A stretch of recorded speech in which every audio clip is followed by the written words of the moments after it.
Chat. This is David Spark. Our topic is hacking regulations. We're going to cold open this with Ed Bellis and Tim Bowden, who are going to explain in 1 minute together why the board needs to concern themselves about regulations. Gentlemen, are you ready? Yes? Let's go. All right. Ed, you're going first. Remember, one line at a time. You share it by a minute. You're going to have fully explained this to the board. On your mark, get set, go. Regulations are an important way for us to conduct business in our industry. The regulators are getting more detailed and higher expectations with every visit. But by meeting these expectations, we can sometimes open up new markets for our business. Trust is everything. I'll get through me there. Pass. Sorry. Pass. Go back to Ed. Whoa. Right. However, consistency builds trust, right? So having consistency builds trust. Ed, there you go. And by following that consistency and mapping to all of the regulations that affect us, we can actually streamline this process. So with the use of risk-based procedures and models, right, we have the consistency and the credibility to go through each of these exams. All right, we're going to close with that. Sounds good. Let's start this. Gentlemen, good job. Definitely a better showing than last time, Ed. That one-word opening last time was amazing. It was a great word. All right. Welcome, everybody, to today's topic of hacking regulations, an hour of critical thinking of moving regulators from operational to risk-based auditing. Now, I seen a bad idea came in. Hold off on your bad ideas. We're slightly twisting the bad ideas. So I'm gonna show you in just a second. So just hold off on your bad ideas for just a moment. So our guests today, who you just saw, are Tim Bowden, who's the Senior Vice President of Vulnerability Management for Truist, and return champion Ed Bellis, co-founder and CTO of Kenna Security. They're now part of Cisco. Huge thanks to Kenna Security for sponsoring this video chat, as they've sponsored many video chats before. Now, there are seven ways, so I got this right? 7 ways to participate in the video chat. If you are regulars, listen up, because we're changing a few things around. 1, the chat room. 2, instead of best bad idea, we're going to do it what not to say to an auditor, okay? What not to say to an auditor. And I'll explain how to label that in just a second. Then we'll also talk about how do we make it 10% better. The issue of regulations, we're not trying to solve it completely, but what can we do to tweak it, make it 10% better? You can vote in the polls. We'll have polls for both of us. Join us on video at any time by typing in "Bring Me On" all in caps, and Andrew, the producer, will try to bring as many of you on as possible. Not many people take advantage of this, so please take advantage of it if you want to ask a question or make a comment anytime during the video chat. You can ask a question anytime. You see at the bottom of the screen, it says ask a question. Click on that, type in a question, and vote for your favorite question as well, because hopefully we'll get a lot of questions from you. All right, here's the slightly changed schedule. Explain it to the board. Now that we just did that. Now for the next 20 minutes, what we want to do is what not to say to an auditor. Just label it as "don't say:" Kevin saying I had some really nice bad ideas ready. Well, try to label it this way. By the way, Kevin, I pinged everybody yesterday who had registered, maybe you registered late, to say that we were changing it to what not to say to an auditor. How do we make it 10% better? Just label it 10%. Poll live for a vote for what not to say to an auditor. And we have a new game called I Object, and you'll see that later. Dutch Schwartz, who was our winner last week, will be joining us because it's going to be a 3-person game here. We'll play the Department of Yes. We'll put the poll live for vote for how to make it 10% better. And the best bad idea contenders will face off. That's from the Department of Yes game. And they will be going after each other, trying to explain why their bad idea, well, really what not to say to an auditor is the worst of the all. So it shouldn't maybe say best bad idea contenders or what not to say to an auditor. Contenders. Anyways, last question, final advice, and then we'll do our meetup. If you've never done our meetup before, stick around for that. It's super fun. We're using the Toucan platform that simulates like a party. We do that just for a half hour. Get a chance to converse with as many people as you want. A lot of fun. All right, next Friday, our chat is Hacking Security Champions, and if you look at the very bottom of the screen, there's a link there to register for that. Guess what? If you click on that link, you will not be taken out of this video chat. So click on it anytime to register for next week's video chat. For those of you who already don't know, If you register early for next week's video chat, you're automatically entered into a raffle to win the CISO Series jacket. So please do that. All right, enough of that. Let's get to our discussion at hand. Thank you, everyone, for sticking around for that. All right, I'm going to start with you, Tim.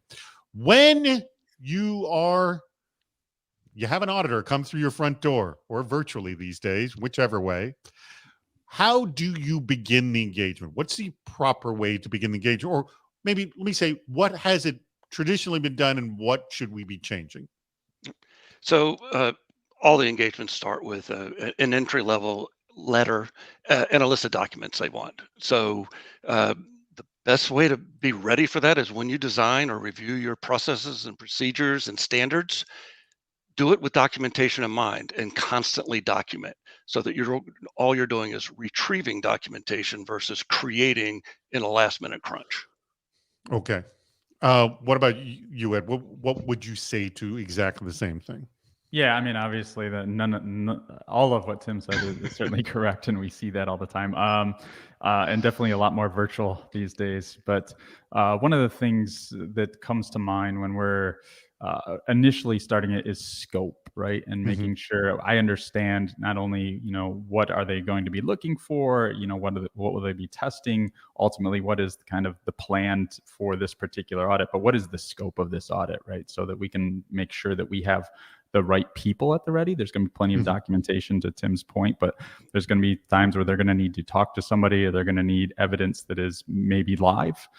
So we need to make sure that we have all the right people ready for this. All right. Agrees. Yeah, Go ahead. They always have a deep dive session, right? So having the people available and ready to do the discussion that are very familiar with the content is critical. Okay. Oh my God. I'm getting a word from Andrew right now. He goes, I think we may have too much of the don't say. It's become a little too popular. I've seen some right great here. ones come by so far. So we don't do that anymore. Is one of my favorites. Our policies are passed down via an oral history tradition. All right. There you go. All right. We've got a lot of bad ways to engage. This will be what you could, Tim and Ed, what you can do is you can take all these don't says and you can just sort of hand it out to all your colleagues of like, okay, when the auditor comes through, this is the list of what not to say to them. But pretty good advice, because I know a lot of people will want to say these. There's some good ones in here. All right. Yeah, by the way, everyone, you're putting Andrew to the test because he has to copy and paste all of these into the poll. All right, wow. Let's jump into this. So next thing, I'm sorry here. And oh, by the way, get questions in as well. So one of the things we talked about earlier, Tim, is about the fact that this whole thing about regulations, which is not A, static, and B, it's a two-way street. Explain a little bit more in detail on that. So things are evolving right now. So we've gone from historically kind of a numbers-based, time-based review. So you got SLAs. Did you get it done in time? Now the expectation is that everything you do is risk-based. There's no roadmap for that. So that two-way communication is explaining how are you doing it risk-based, why, what's your decision making, and how does it drive risk out of your organization. And let me go back to this, because you want to move more to risk-based. I'm assuming they want to, but doesn't that change organization to organization? How can something more unified be made on that? And Ed, I'll go to you first and we'll come back to you, Tim. How can something be standardized if it's risk-based when that's so organization specific? It can be organization specific, but it doesn't have to be, right? There's a piece of the basically mapping the risk together that is definitely a part of every organization, but that's not what they're looking for, right? They're not looking to say, oh, how is your org different than this org? And they want to know the model, right? What is your decision criteria for whether or not this is a high risk, a medium risk, a low risk, or whatever, right? And one of the things that we've seen a lot of more recently, as these regulators have started moving to this risk-based approach for their audits, is they start working with their clients and they're saying, okay, so how do you guys determine what is a high risk, which leads to, in the cases, where we're involved, right, it becomes about model risk management, because now there's this model that's in place that determine the risk. And now they have to, evaluate that model. How are you evaluating the model is really what they want to know. How are you testing it? How do you validate? How do you ensure there's no biases in the model? All of these things come up. And we definitely see that a lot more, especially in financial services and banking. So you're asking the regulator how you're not biasing, or they're asking you this? The other way around, right? Okay. So they want to, all right, what model are you using to determine this risk? So they're asking you, yes. Okay. Yeah. I'm sorry. Yeah. And then from there, it's like, okay, so how are you testing that model? How are you ensuring that there is no bias built into the model? All of these different things to ultimately, buy off on whether or not this is the right approach, and this is that they agree with your risk model, basically. Tim, can you give me an example of how you've, and it can just, and literally you can just give me a sliver. You don't have to give me granted, but focusing on one risk-based element that was normally a kind of a checkbox before. It's different criteria, so it's not the same thing at all. So before it was, how fast do you remediate high risk vulnerabilities, right? Okay. Where the vulnerability CVSS score was the only determinant, right? So 7 and higher. Now it's, you're using some of the models that Kenna has or other risk models to determine, right? Is that 6 really an 8 or vice versa? So that's part of what's changed. The other part is, while time matters, time isn't the ultimate measure. So you have to build time into your model, but you're not measuring against the calendar, right? You're measuring against this risk model and how much risk are you driving out. Mm-hmm. And so when you're showing this, does this sort of satisfy their checkbox? Or they're like, oh, I need to amend my checkbox, or this is how we're going to review it the next time, and you now have a new custom audit report? Like, how does that, because I'm trying to understand the evolution here. What's happening in the evolution? So they're asking questions, right? And you have to answer it 100 different ways until they fully understand. So you have to be good at restating and putting it in terms. They love it when you put it in real terms. So when you're talking about a particular capability and they're asking, why are these numbers not moving the way if you can tell them, show them you're aware of your environment and explain that, that's some of the best that you can do. Ed? Yep. And I've definitely seen, in fact, it's ironic being on the kind of the peripheral of all of this, right? Sometimes our customers' auditors will come and audit us, right? And some of the things that they're looking at. And sometimes they even will bring up like, okay, so what do you guys do in terms of how quickly do you remediate a CVSS 7 as an example? Mm-hmm. And we're like, you guys just bought our product to say that this is not necessary. Why are you auditing me on something that, so we definitely have to go through the whole risk model, show them why, a CVSS 7 isn't the right way to measure, but it's not just about the vulnerability. To Tim's point, it's about the environment, right? So I want to understand, okay, so, how important is this asset or group of assets or environment, right? What sort of business process, it's like scoping the regulation itself, right? I want to know what data is involved here, right? And how is that regulated? And then I need to also understand, what would be the impact of something bad happening here? So it's way more than just the individual vulnerability or the score of, or to Tim's point, the SLA around number of days to fix said CVSS score, right? It's the overall risk picture. And we see that all the time. All right, I got a question here from Dawn Marie, who asks, and this is speaking globally to really what our entire discussion is about, is my security strategy cannot be based on an audit or a regulation. I think a lot of people feel this way, so she's preaching to the choir. Often both are not current with the threat environment. How do we balance the need to close the gaps without being trapped in an audit-driven security strategy? And I'll sort of just add to her comment and go, I think that's kind of the point of our conversation, is that we don't want to do that, right, Tim? It's exactly right. So you have to do both, though, right? So you still have to satisfy their requirement, or you come off as evasive or defensive. But at the same time, you have to explain why they're looking at the wrong thing, that they would be doing a better job if they looked at the risk or looked at what you're doing. So if you're educating them and explaining why what you're doing is a better way, you could get away from those, old audit style of things that don't really apply. Mm-hmm. Yeah. I would add to that and just say, and to Tim's point, right? And this has been going on for, I feel like, decades at this point, right? But it's basically, here's my security strategy, and here is basically, I'm focused on reducing my risk to whatever my acceptable level of risk is.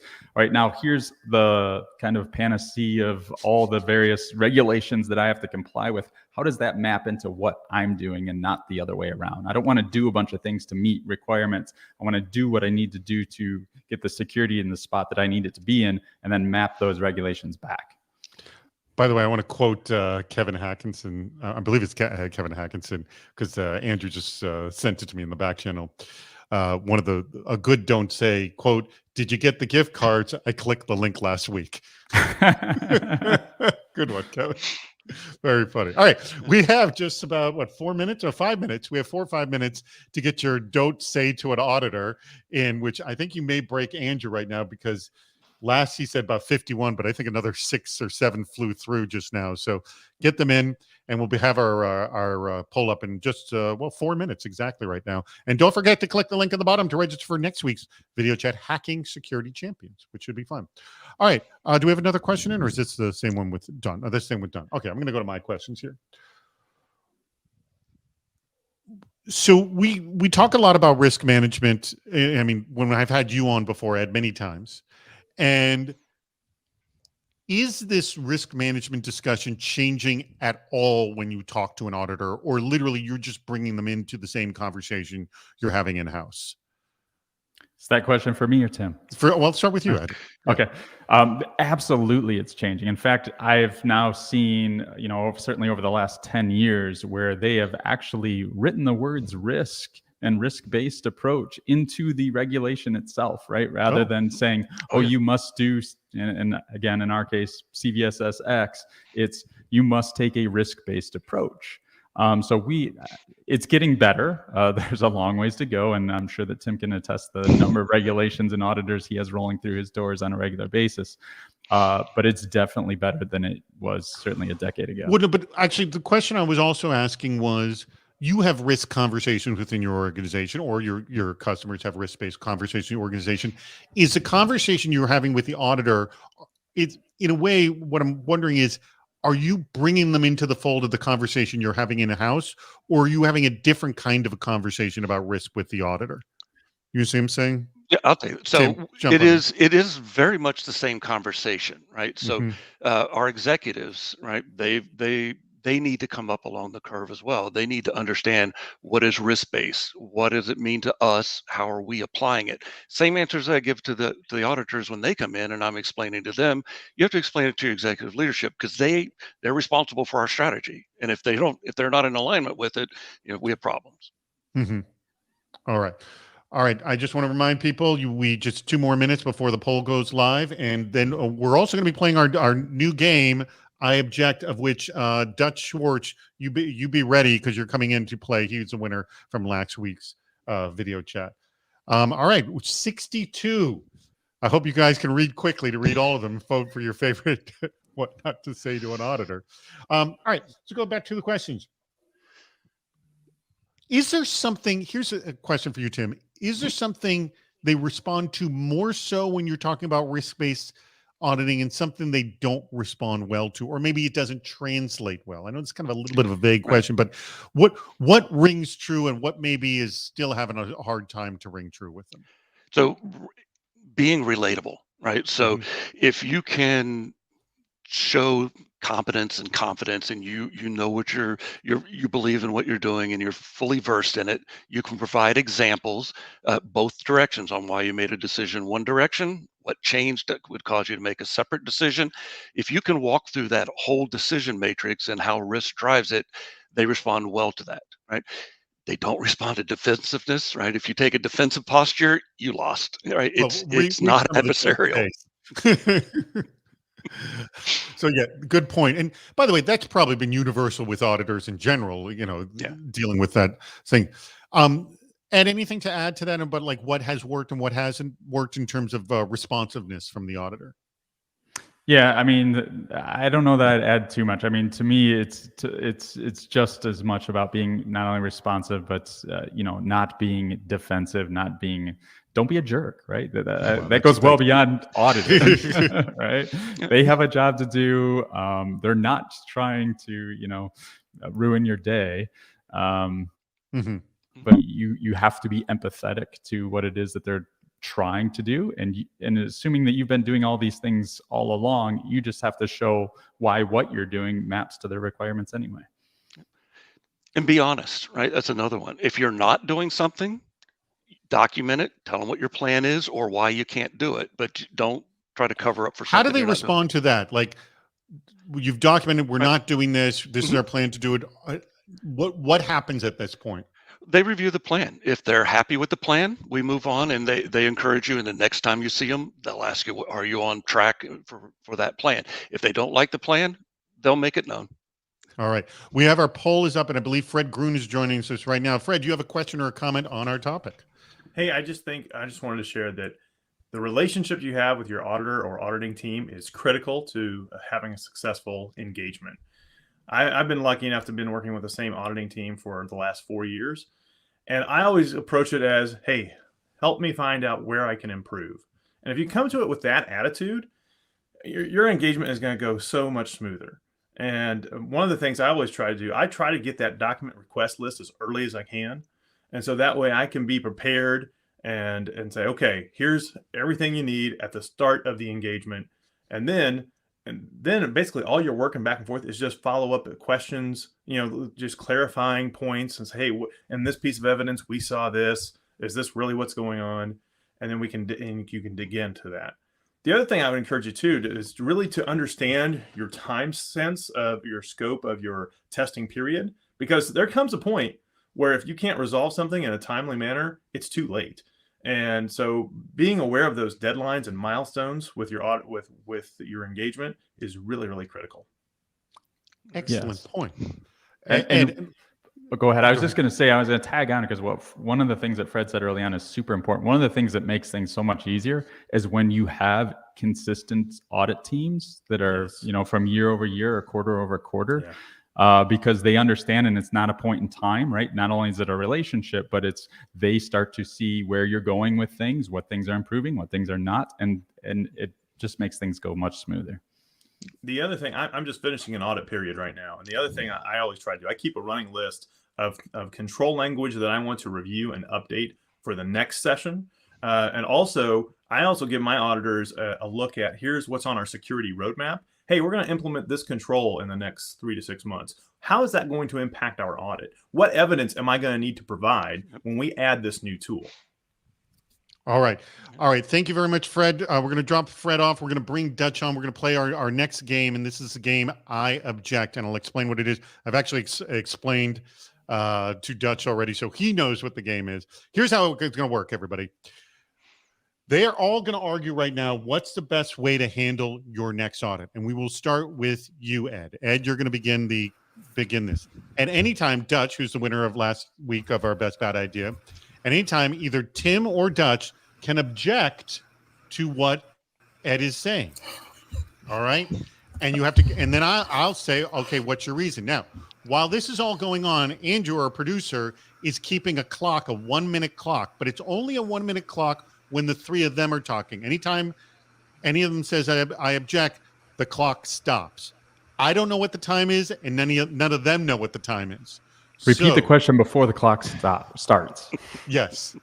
So the question is, what's the best way to handle your next audit? All right. And I will start. And by the way, I'm the judge and jury of this. So you will, when I say, what's your objection, I'll either say sustained, that means it'll go to you, or I say overruled, it stays with the person who was talking. The goal is that at the end of the minute, you want to be the one talking. So you're constantly wrestling the microphone from each other. You want to have it at the end of the minute. Are you guys ready? Are you ready for this? Sure. All right. Ed, you're first.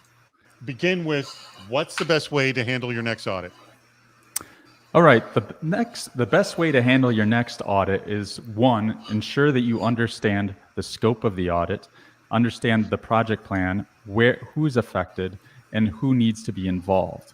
you're going to need to collect evidence. Preferably, you would want to collect that evidence in advance in documentation and forward that over to the auditor so that you're only dealing with the questions that come up during the actual.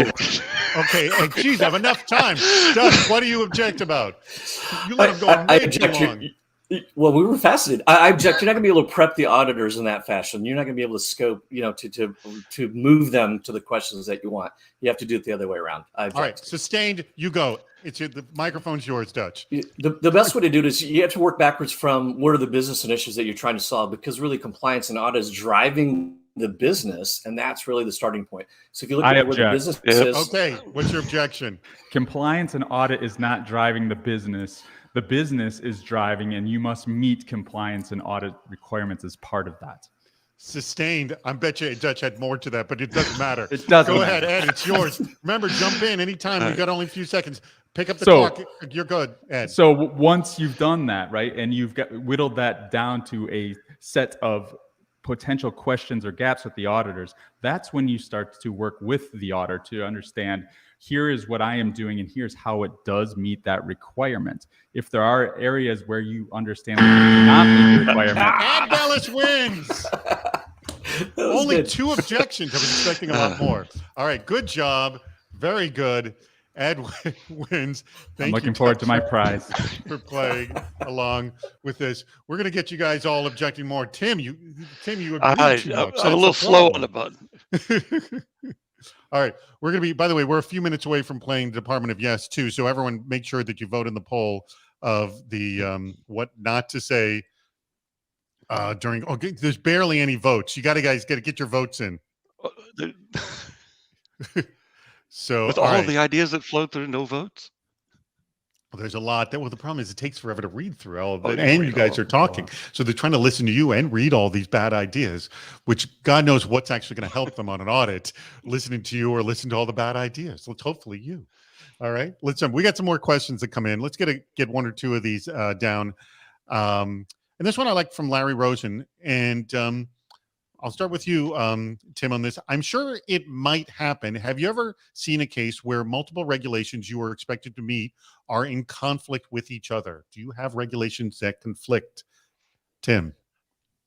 No, you haven't? I haven't run across that situation, and it's because they work with each other. So so when I sit in on an exam, not just the examining body is there. They're peers from other areas also sit in on the same exam, so they're pretty close.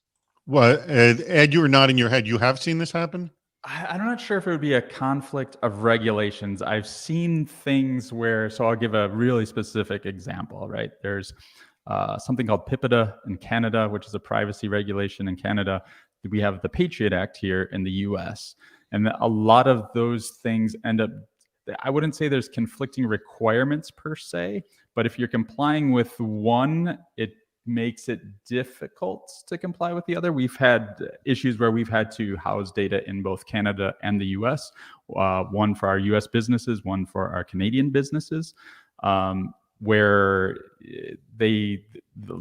so the specific example here is, the Canadian folks they don't want their data to be open and subpoenaed or be able to be pulled by the U.S. government, where they can't obviously do that in Canada.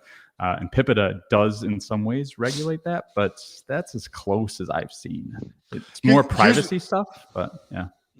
Here's a question from Jason. I'm going to guess this is Jason Kierstead over at IBM. Correct me if I'm wrong. This is the same Jason.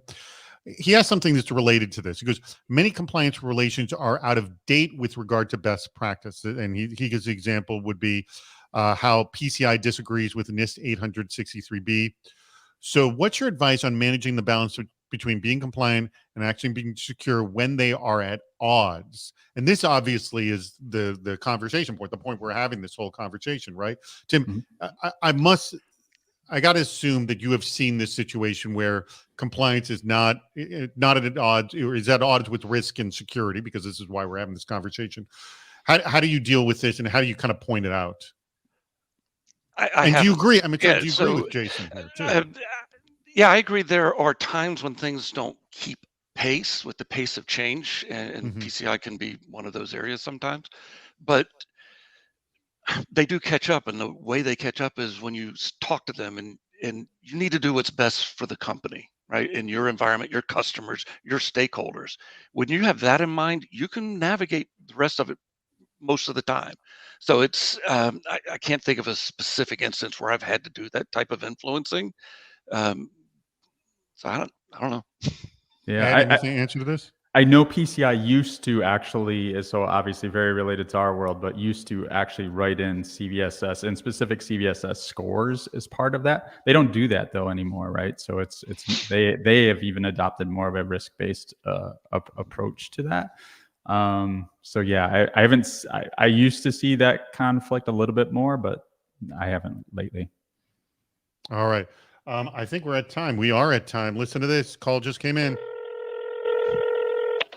Hello, welcome to the Department of Yes, where no request is ever rejected. All right. We have things not to say to an auditor. And so the way this Department of Yes game is going to work is you actually do want to say this to the auditor. You're going to say this to the auditor. And I want to know what's going to be the net result of when you say this to the auditor and why this is all going to work out the way you wanted it to. All right. Ed, I'm putting you up first since you are the one who's done very well in this. And by the way, again, speak up if this is the one that you sent in. And there have been lots sent in. You shouldn't say, but really you do want to say this. Here is the cherry-picked information you requested. Ed, why do you want to do that? You want to show them that you are following their requirements to a T, that you have a great attention to detail. And by providing this great attention to detail, you obviously are very much on top of your security program, and there's no reason why they would ever want to look for anything else. Good answer. I like that. Hooray! All right. Tim, why do you want to do this? Say this to the auditor?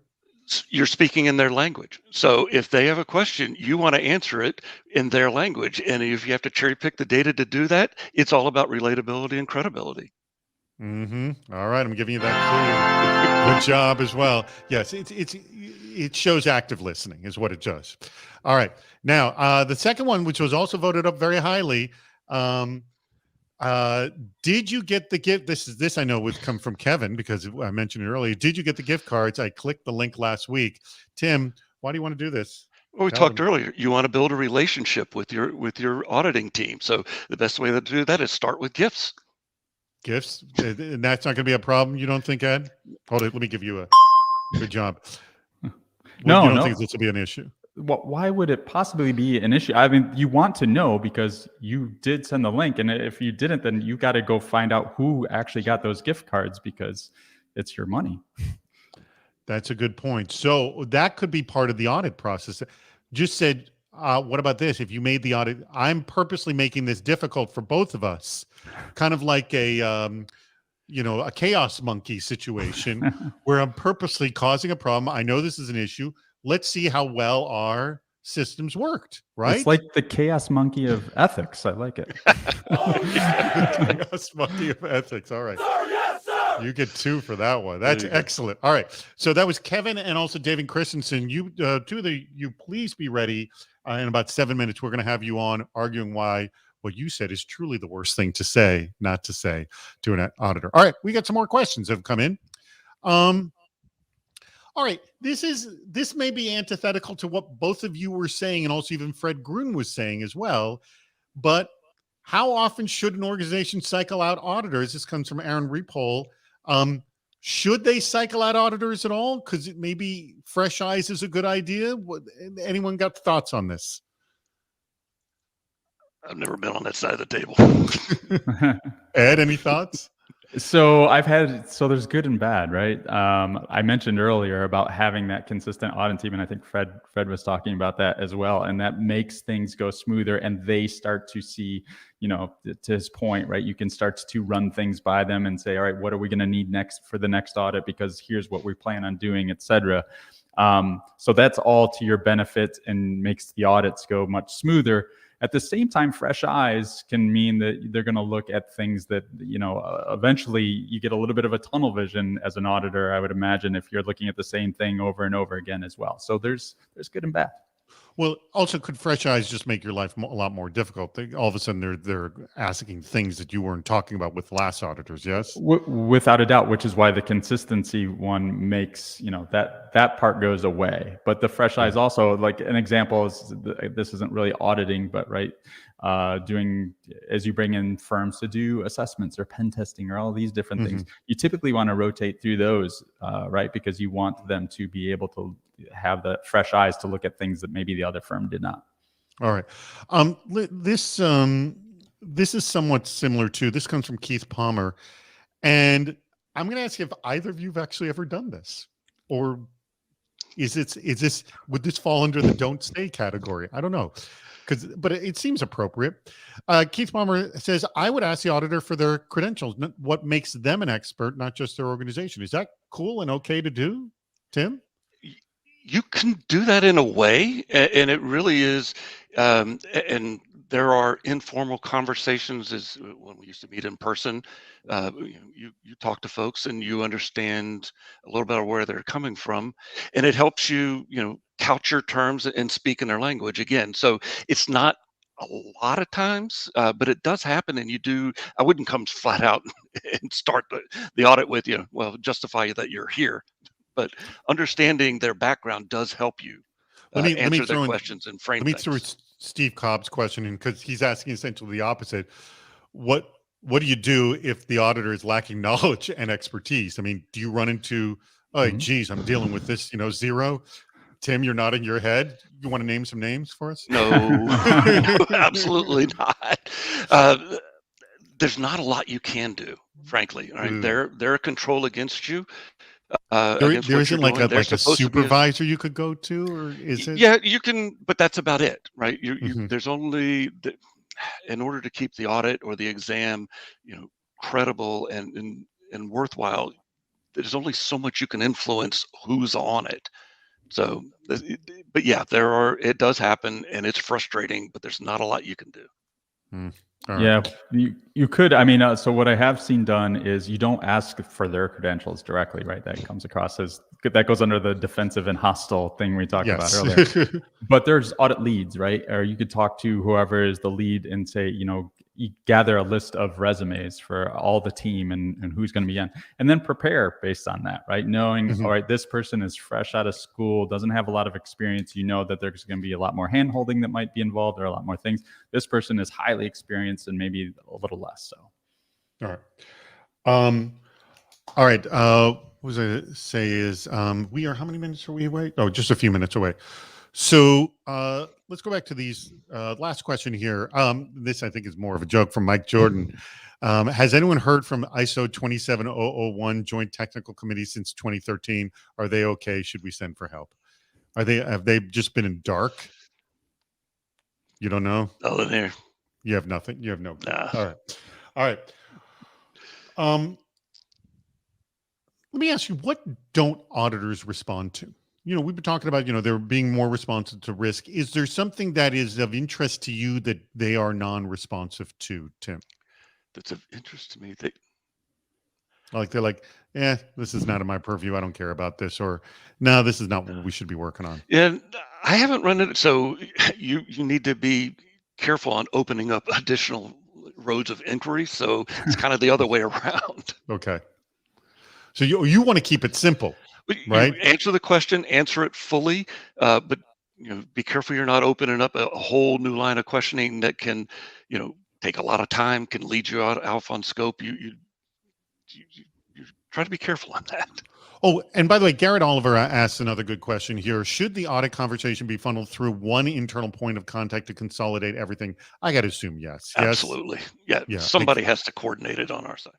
Yeah, I've run into this problem before. And yes, have you had the opposite happen where there's multiple people and then you're like, well, who's auditing this? Who isn't? No, I've always had a central point of contact. And okay. There's a good reason why. It's not a new concept. Too. All right. Let's talk about just ranking an asset. All right.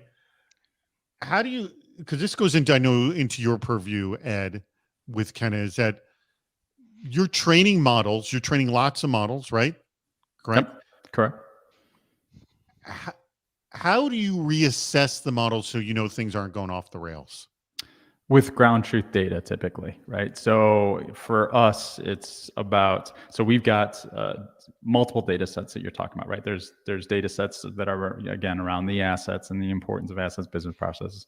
There's data around the vulnerabilities. There's data around the exploits, the attacks, the kind of the threat data related to those vulnerabilities. But ultimately, what we're trying to figure out are two things, right? What's the likelihood of any given vulnerability being exploited? Mm-hmm. And then what's the impact if that actually happened to this asset or group of assets, right? So for us, it's the likelihood equation always comes down to continually feeding in ground truth data of actual exploitations and successful exploitations. Okay, so what is going on there? And making sure that our data then comes out the other side and it's marrying to that, right? On the impact side, it's more around, getting the metadata and continuously feeding the metadata. And one of the things that we like to say is the more customers that we have, the more assets that are in our purview, the more data that we're seeing, the better the outcome of that model, right? So it's more of a continuous thing. It isn't like, oh, we test a model and then we wait and 6 months later and say, oh, let's try this, right? We make adjustments as we see things come. Oh, we are now at our time to play the Department of Yes game. So let me ask David Christensen, and also I think it was Kevin. Was it Kevin Hackinson for the two ones who we used for the what not to say to an auditor? And while they are coming on, let me mention two things again. The link at the bottom of the screen. Please register for next Friday's video chat. Hacking Security Champions should be a fun discussion, as is this one. And we got a new poll up, the 10% better poll. How to make this issue 10% better, and both are coming on right now. We have Kevin has joined us already, and we were just waiting for David to join us as well. And again, just let me remind you, for the two of you, you are arguing why what you're saying is truly worse and will cause more damage. And we just lost Kevin, or maybe he's trying to deal with his audio right here. And we have David on. Hopefully, David's coming on right here. Let me remind. Oh, yeah, here we go. Here's David. Nice to meet you, David. Hello. Hello. All right. Kevin and David, remind everybody what your things not to say to an auditor. I believe, Kevin, yours was about the gift cards, correct? Yep. Did you get the gift cards? I clicked the link last week. All right. That's a good wrong thing to say. And David, yours was? Here's the cherry-picked information that you requested. Okay. Now, you're going to argue with each other. So knowing what each other's is the thing not to say. Explain why yours is worse and will cause more damage. David, I'll start with you. Okay. I think mine shows I'm already trying to hide something right off the bat. Oh, good point. Good point. Kevin? Well, I mean, yours, like Ed said, yours is giving them what they want. Mine really says that I basically failed two controls at the same time. And not only am I bribing the person, but I'm clicking links and I didn't even do my training. So by saying my thing, all my controls, that's why I'm hiding it, trying to cherry pick the information. But I'm actively giving information about failure where you're just you're giving positive information, but just not sharing other information. So yours could be a state where you are actually okay. You just only shared something. Mine, I basically failed it by saying. No, I feel like I'm stuffing ballots. That's what I'm doing. But it's not proven. I've actually given evidence of failure where you just haven't done anything. You've just given evidence of success. Now that evidence of failure is hidden. All right. By the way, good arguments on both sides. Excellent job. All right, I'm throwing this to the two judges. Which one do you think is the worst thing? Which one would cause you more damage? They've both made truly fantastic arguments. Ed, I'll start with you. Sure. So I would agree that they are both truly terrible ideas and neither should be ever done in an audit. I will say, though, of the two, one is probably going to result in the auditor digging in more and also potentially having a finding on your audit. whereas the other could potentially actually land you in prison. So I'm going to go with, did you get the gift cards is the worst idea. The worst idea. All right. Tim, you're nodding your head. Are you agreeing with? Yeah, I agree with that one. Is active violation versus passive. Yeah, and going to jail is never fun. Nobody wants to go to jail. I think it's passive versus active. I mean, they're both bad. And again, David, yours was truly horrible, but Kevin really came out and said it. He's really breaking the law. I get it. Thank you both, gentlemen. Excellent job for both of you. Good job. Good job. All right, let's get back into the thing. We got more questions have come in as well. We have the answer to that one.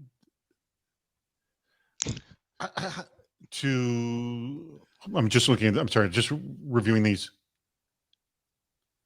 Okay. We haven't touched upon this. This is a question from Fred Grun. What does the panel think about platforms that claim to, quote, fully automate your audit process? Example, vendors who claim to automate SOC 2, Type 2. Is it truly feasible, or do you still need external firm to validate your audit efforts? Where does this play? This comes from Fred. I'll throw to you, Tim. You still need an external firm to validate it. It's not that simple, right? It helps, it's helpful, and it does make things easier, but it has to be reviewed. No, but it makes things easier. So let me go into that with you, Ed, because everyone wants to make anything easier in the whole process of security. What is this adding or maybe making more difficult in the process? It could be making things more difficult. What do you think? Yeah, I wouldn't say it's making things more difficult, and I also definitely would not say it's fully automated by any means. That said, I mean, there's a big difference between using software services like that, where you can have like it's generating evidence for you based on tests or the documentation or whatever it is that you have for that requirement, versus, I mean, think of it to the other extreme is, oh yeah, we just dump everything into an S3 bucket or into SharePoint and say, okay, here you go, auditor, right? That's going to go terribly. So it definitely can help. I've seen it help. I don't think it hurts, and it certainly doesn't fully automate. Hey, I'm going to go to our 10% better poll already, and I'm going to cherry pick a few of these, and one of these would have been voted up very well. And please speak up if this is your idea. Force everyone to spend 10% of their time documenting. Your documentation may not be better, but it'll be more complete, right? Let me think. 10% is a significant amount of time. 10%'s a lot. But let's just say, we can say 5 or 10%, whatever. Spend a small percentage of your time, I guess, over documenting. We've heard this a lot about, you can't, it doesn't hurt to over communicate. What does this give us, and what does it take away? Because we're now spending a percentage of our time doing documentation. Tim, what do you think about this? So long as it's quality, right? So long as it's thoughtful time spent, it's quality over quantity. So just necessarily generating more pages as a documentation isn't helpful. But you do need to set aside time and be thoughtful about it, and make sure you have quality. So maybe setting aside the time would help.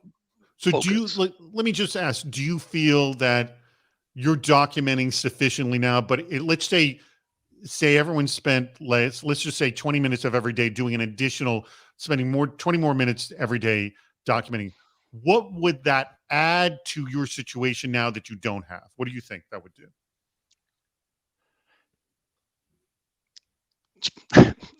We build our processes so that we collect documentation real time. So we're intentional about that. But if you don't do that, it's back to, you have a repository to collect from versus having to generate artifacts real time once you get a request. Ed, throwing to you this, what do you think about this, spending additional percentage of your time documenting? I'm not a huge fan of it, to be honest. To Tim's point, right? So the more documents you're generating, right? That's more things that you actually have to maintain. I'm a huge fan. So we talked a minute ago about automation. I'm a big fan of automating documentation where possible. That's not always possible, right? But generating artifacts that basically serve as your documentation in some cases is great. Because the last thing I want to do is just create more PDFs that are going to have to be changed in a quarter or in a month or in a year, because all those processes keep changing, right? So anywhere where I can automate that process is a big win. Well, I will tell you, more people like this idea than the two of you. I will tell you this because we got more votes. Carlotta Sage, that was her idea. So you're being voted down. But let me throw this other one. And I don't know if this is even feasible, but again, it's 10% better poll. Again, I like radical ideas. So hire someone to oversee only inventory management. Is this a good idea to make things 10% better or not? Again, speak up if that was yours. Tim, what do you think? Yes. So that's the foundation of everything is your inventory management. Mhm. And it's really easy to get wrong. So having somebody to full-time focus on it is necessary, because like I said, everything else builds on it. We had talked before about, understanding the asset and context.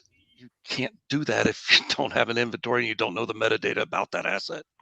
By the way, that's from Sandor. That was his idea. What do you think about this, overseeing inventory management? And again, that means you're taking money away from something else or somebody doing something else if they're doing inventory management. Absolutely, yes. More than one. Oh, really? Okay. It's foundational. I mean, you look at the CIS critical controls, and I think it's 1 or 2 or something. It's basically asset manager and inventory management, something like that. And it's thrown out there like it's something easy to do. It's incredibly hard to do, and most people, in fact, almost everybody does not get it 100% right. Things are always changing. Things are always, things are going up, things are going down. You have to have a team of people really that are on top of inventory management. And I would just point out that Sean Bowen has been going after Dutch for this entire chat. And he says, how to make something 0.10% better, hire Dutch.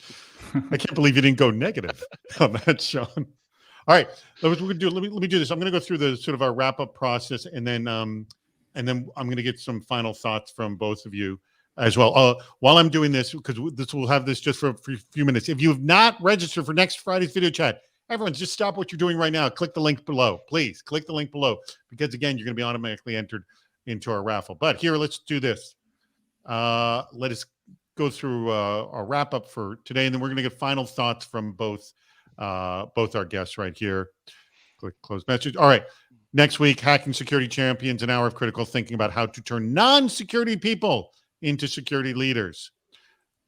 Huge thanks to your company, Ed, Kind of Security, and also we should also thank Cisco, because they now own you.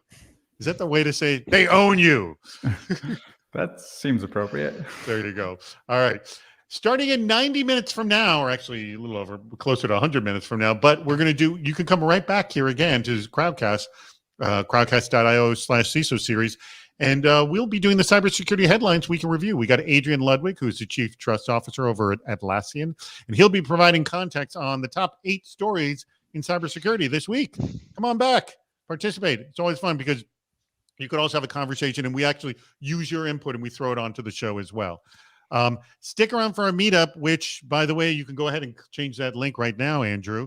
Change the link at the bottom of the screen. This we're going to be using the Crowdcast platform, and that's different than the one-on-one meetups we were doing through Icebreaker, which later got known as it's now Toucan. I'm sorry, Toucan. You're saying Toucan in the back channel. Yes, it's Toucan. Please, our meetup. It's we're now doing Toucan. So change that link. Now it's changed. There we go. Tell your friends to join us. We do this every Friday at 10 a.m. Pacific, 1 p.m. Eastern. We hope to have you and your friends there next time. And lastly, do you want to sponsor a chat? Guess what? We are sold out for 2021, but 2022 is open. Just email me at david@cisoseries.com. All right. Thank you for staying patient for that. Our meetup's going to start in a few minutes. So everyone, you can start clicking on that now, but when this shuts down, we'll all run on over there as well. So I'll have you start, Tim, here. Just we have a couple of minutes each. Any final thoughts and your advice, and more experiential, like when you went into this is where I was and this is where I am now. Like, what has been the biggest change since you started dealing with auditors and regulations? Tim? Oh, so thoughts are regulations, regulators, and auditors aren't going anywhere. You build your process. They can help you build a stronger process. When I started early in my career, people did go adversarial, and it wasn't as cooperative, polite, collegial as it is now. So that's probably the attitudes of people have changed the most over the course of my career that I've seen. So, All right. And any sort of advice you would give to others who are stepping into your shoes, in their organization? Use it to make your processes better. Like I said, it's not going away, so you have to deal with it. You can't avoid it. Use it to make you stronger. And I think Fred said somebody earlier, your next audit starts at the end of your last audit. So start building as soon as you finish your last audit. They're pointing out what needs to be improved. Don't argue. Look at it and find the better way. Good tip. All right, I throw this to you, Ed. Your advice? Yeah. So the good news here is I have seen a lot of shift over the recent years, right? They have moved a lot less, I would say, checkbox requirements in terms of like, these are the tasks that you must do. Now there's still objectives and control objectives and things that you have to meet, but you can show how you're meeting them. And so the big advice out there for me is, we talked about this earlier, right? Run your security program, have your own objectives, and then map all of those requirements, because you probably have more than one audit and one auditor, and map those requirements into what it is that you're doing. Don't change your business or your security program to match the audit. Make it the other way around. That's a very good point. Now, and because we do still have a little bit of time left, any sort of last pleas for Kenna Security and actually how you're helping in this process specifically? Yeah, we're really busy with model risk management these days, especially with our banking and financial services customers, right? So big plea here, I guess there's one of the things that I would love to kind of figure out is we talked about audits and we talked about how do we, standardize on different things to make things easier, right?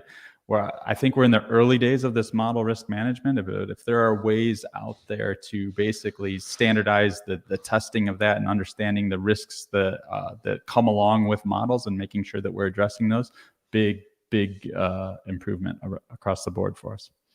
More can be found at kennasecurity.com. All right. Well, I want to thank my two guests, Tim Bowden, who is the Senior VP of Vulnerability Management over at Truist, an expert on this very subject. If people want to get in contact with you, Tim, I noticed you weren't on LinkedIn, or maybe I completely missed you, but where should they contact you? I'm on LinkedIn. You are? Well, yep. I'm having a hard time finding you there. So you are on LinkedIn. Yep. Okay. All right. Is that the best place for them to contact you? That's the best way to get me. Okay. And Ed, best way to get in touch with you? You can find me on Twitter at ebellis, EBELLIS. Okay. Also, obviously, on LinkedIn as well. All right. Well, thank you, gentlemen. Here, I'm putting your Twitter handle right there in the chat.